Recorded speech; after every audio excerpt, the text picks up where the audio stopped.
சுவிட்சர்லாந்தில் புத்தாண்டு கொண்டாட்டத்தின் போது ஏற்பட்ட வெடி விபத்தில் 40 பேர் உயிரிழந்த நிலையில் இத்தாலியைச் சேர்ந்த 16 பேரை காணவில்லை என அந்நாட்டு வெளியுறவு அமைச்சர் தெரிவித்துள்ளார்.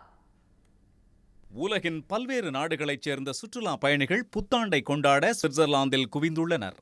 இந்த நிலையில் ஆல்ப்ஸ் மலைப்பகுதியில் அமைந்துள்ள கிரான்ஸ் மொன்டானா நகரத்தில் செயல்பட்டு வரும் லீ கன்ஸ்டலேஷன் என்ற மதுபான பாரில் உள்ளூர் நேரப்படி புதன்கிழமை அதிகாலை 1:30 மணியளவில் பயங்கர வெடிச்சத்தம் கேட்டது.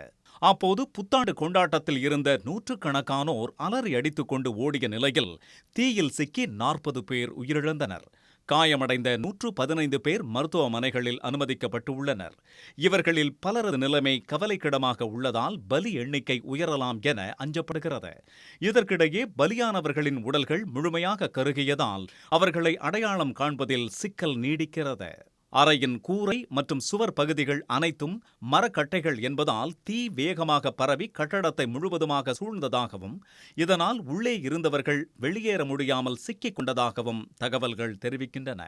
இந்நிலையில் தீ விபத்து ஒரு கனவு போல இருந்ததாக அங்கிருந்தவர்கள் அச்சத்துடன் கூறுகின்றனர். இது தீவிரவாத தாக்குதலாக இருக்கலாம் என முதலில் தகவல் வெளியான நிலையில் சுவிட்சர்லாந்து போலீசார் அதனை மறுத்துள்ளனர். இந்நிலையில் உயிரிழந்தோரின் குடும்பங்களுக்கு சுவிட்சர்லாந்து அதிபர் கை பாமுலின் இரங்கல் தெரிவித்துள்ளார். விபத்தை தொடர்ந்து இத்தாலியைச் சேர்ந்த 16 பேரை காணவில்லை என்று அந்நாட்டு வெளியுறவு அமைச்சர் ஆண்டானியோ தஜானி தெரிவித்திருக்கிறார். தீ விபத்து நடந்த பகுதி முழுவதும் காவல்துறையினரின் கட்டுப்பாட்டுக்குள் கொண்டுவரப்பட்டுள்ளது. மேலும் அந்த பகுதியின் வான்வெளியில் விமானங்கள் பறக்கவும் தடை விதிக்கப்பட்டுள்ளது.